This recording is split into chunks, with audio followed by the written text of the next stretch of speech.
So welcome back to DC Silver Age Storytime, and today we have Superman Comics number 137, published in May 1960. This is part 2, story by Jerry Siegel and art by Curt Swan.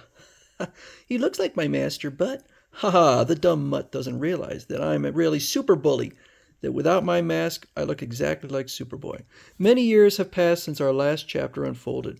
Super Baby has grown up to become Superboy. He is still unaware that an equally superpowered duplicate of himself, raised by Wolf and Bonnie Derrick, exists, and that his duplicate has been taught to admire crime and to hate all that is decent in life. In this chapter, the paths of two super beings cross. So, Super Bully's out there. He says, I promised Ma and Pa Derrick I wouldn't destroy Superboy yet, but I didn't promise not to wreck Superboy's hometown. I've secretly observed and hated him for years. So he starts blowing into Smallville, and there's Superboy. All those winds are about to blow Smallville right off the map. This is a job for Superboy. So he sees a tree flying and just uses his X-ray vision to blast it into pieces.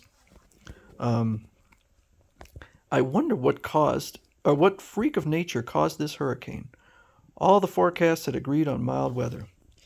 The only thing I like about Superboy is his costume. I like it so much I've copied it, using the material in the blanket my adoptive parents found in the rocket ship that carried me to Earth. God, Superboy! Super Bully, help! Come save your ma and pa from Superboy. My record's clean, don't touch me. Haha, you sure look funny on your knees, Pa. Super Bully, put your mask on. If you ever scare us again like that, I'll... Psst, Wolf, don't get him peeved at us. She's smart. She knows he kill them if he wants. Pa, how come Superboy and me look so much alike and have got the same powers? Darned if I know, son. None of the newspaper articles we've read about Superboy give a clue. But I got a powerful hunch that someday your resemblance to that law-abiding creep is going to make us a fortune. That's why you don't want me to pulverize him yet, huh? Okay, I'll play along with that gag. So he goes out and he's into more mischief at the zoo, kind of abusing the animals. And then he sees some criminals trying to escape and uses his X-ray vision to give them a path. He sees some cops chasing after some criminals, and he eats some gravel and shoots them like bullets to blow all their tires. Someday when I grow up, I'm going to become Superman, the world's greatest crusader for justice. When I grow up, I'm going to become Super Menace, the mightiest crook in the whole universe. So he's got his life all planned out.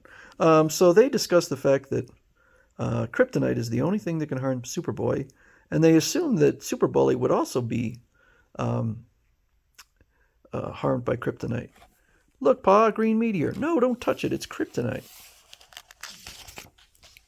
Why shouldn't I touch it, Pa? Bonnie, look. Kryptonite doesn't affect the kid at all. Wow, do you realize what this means?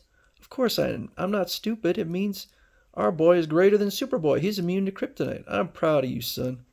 So I love this story. I love the art by Curt Swan. This is the part that makes no sense.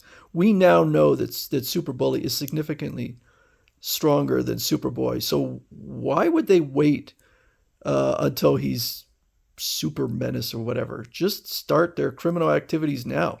These folks ain't getting any younger.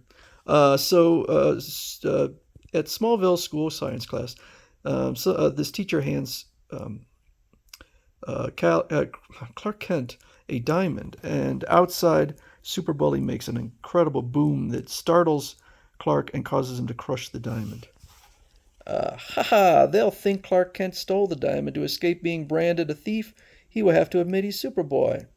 Willie hate that, but he takes the graphite from his pencil and then compresses it into a brand new diamond, which I don't think would work. He's returning the diamond to the teacher. It was clever of him to change the graphite into a diamond. There goes Clark with that cute Lana Lang. The lucky stiff. I sure wish she was my girlfriend. So he decides he'll just dress up as Clark. Clark, I was hoping you'd stop by. And would you be surprised if you knew why? So he is Super Bully dressed as Clark Kent. So she says, Comfy Clark, help yourself to some candy. Sure will. Except it's a box of Kryptonite. Fooled you, there isn't any candy in the box, just Kryptonite. It's a sample my father found in the jungle. But he is unaffected. Gulp. The Kryptonite doesn't bother you, but you do.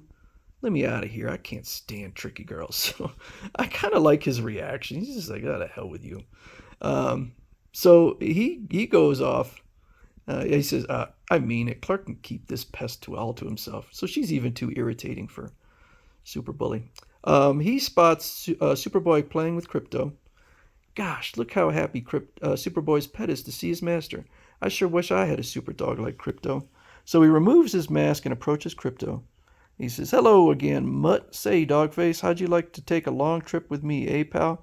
Mutt, Dogface, this is the first time Superboy ever insulted me.